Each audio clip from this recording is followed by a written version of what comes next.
Welcome back to the channel, everyone. I hope you're all doing well. Today, I decided to start a new series, and that series is going to be Wednesday Weekly Watches, where every single Wednesday, I go over every single movie, new and old, that I watched in the past week. I'm just going to do a short minute or 2 minute review of each, so if you don't want to watch the new reviews that I post, you only want to watch a short amount of me discussing it, this video is going to be for you. And this past week, I did watch 10 movies and another episode of TV that dropped. So let's get into the first movie, which was Pacific Rim Uprising. This is, of course, the sequel to the first Pacific Rim movie, directed by Guillermo del Toro. I think that movie is fantastic. I really do love the first Pacific Rim. This one, though, I think is decent. I don't hate it as much as a lot of other people went into it. I just went in blind to this story, and I think the story is easily the worst part of the movie. The fights and some of the visuals are still some of the best parts of this movie, and I love our two main leads, John Boyega and Kaylee Spaney, which I think are two of the most underrated actors working right now, especially John Boyega. I think he was done so dirty with the Star Wars trilogy. Kaylee Spaney, I cannot wait to see her in the new Alien movie because she did great in Priscilla. But yeah, I think the action in this was easily the best spot, and some of the chemistry between the actors was great. We had a story, the plot line, the script was just terrible, but I wouldn't say it's a terrible movie like others. I think it's decent, so I'd probably give Pacific Rim Uprising a 6 out of 10. Next, I watched The Descendants, and this is from Alexander Payne. This is like the second Alexander Payne movie I've ever seen, and I saw a lot of people were liking this movie a lot from him, and so I decided to watch it because it was on Hulu. It's still on there, I think, if you want to go watch it. And I will say, this movie is really depressing at times, and it's labeled as a comedy.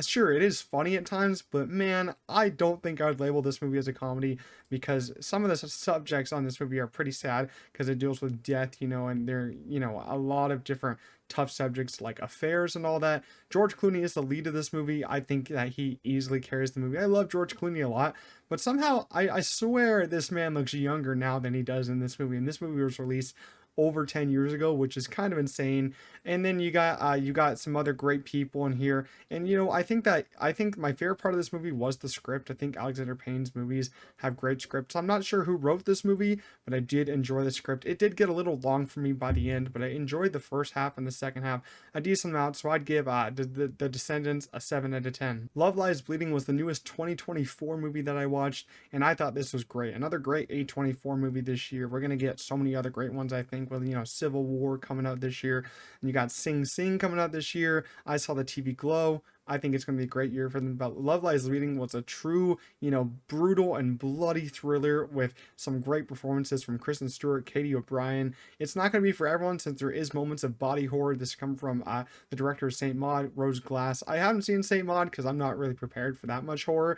I think Rose Glass did a great job with this one. I think the ending does veer a little, a little weird for me. I didn't really care for the ending. It could have been I could have raised on the score a little bit if the ending was better. But still, I thought it was great, so I'll give Love Lies Bleeding an 8 out of 10. I watched another 2024 release this week, which was the American Society of Magical Negroes. I was actually pretty excited for this one because I saw the trailer. I think the trailer looked pretty interesting. Has Justice Smith in it. I think he's a very underrated actor. He was, of course, in the Jurassic World movies. He's going to be in the new A24 movie. As I said, I saw the TV Glow. And I'm sad to say that this one was just okay for me. It was pretty surface level. I think they could have done a lot more with the subject that they're on. I think there's a monologue from Justice Smith in the last 20 minutes that I really liked. The romance story was okay. I wanted that to be a little bit better. So the movie I think it needed more magic. Let's just say that. I think Justice Smith gave a great performance, but overall, it's just so surface level, so I'm going to give it a 6 out of 10. I watched the newest Netflix release, Irish Wish, with Lindsay Lohan, and this, I don't have a lot to say about this because it's easily one of the worst movies of the year. You'll probably like it if you're a mom. That's what I'll say. It feels more like a Hallmark movie than a Netflix movie, and that isn't a compliment because I'd rather watch a Netflix movie than a Hallmark movie.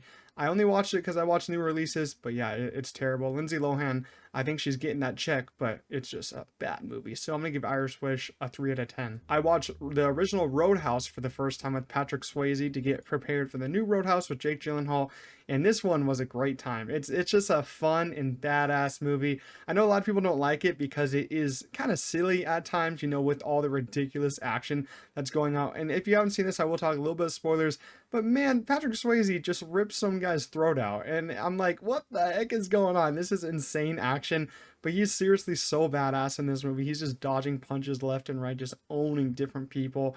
It's great. And I just had a lot of fun with it. I know a lot of people think it's too silly, but we'll see how silly the Jake Gyllenhaal one is with Conor McGregor, because I saw a clip and he looks like he's having a silly fun time. So we'll see on that one. But yeah, I thought that one was just a fun action movie, so I'll give Roadhouse an 8 out of 10. I rewatched Ghostbusters Afterlife to get ready for Ghostbusters Frozen Empire coming out. And yeah, I really defend this movie a lot. A lot of people think that this is not not a great Ghostbusters movie, but I think it's really great. I will be honest with you, I haven't seen Ghostbusters 2 in like 10 years, so I don't remember how I feel about that.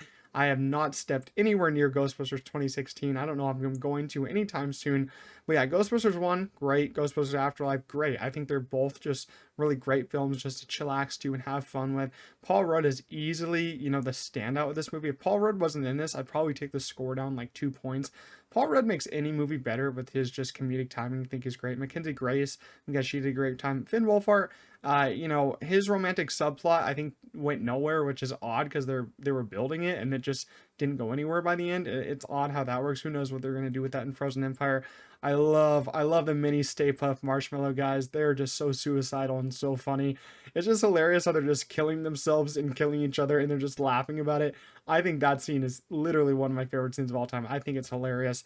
The ending is a little underwhelming, especially when you get the original Ghostbusters back. I feel like that could have been handled a little bit better. But yeah, I have a fun time with it, so I'll give Ghostbusters Afterlife an 8 out of 10. I'm very excited for the new one. I also watched the latest episode of Shogun, and it's yet another fantastic episode. It's not my favorite so far, but they're ramping up to something really big. We're only halfway through. We still have 5 more episodes to go, 5 more weeks of this show.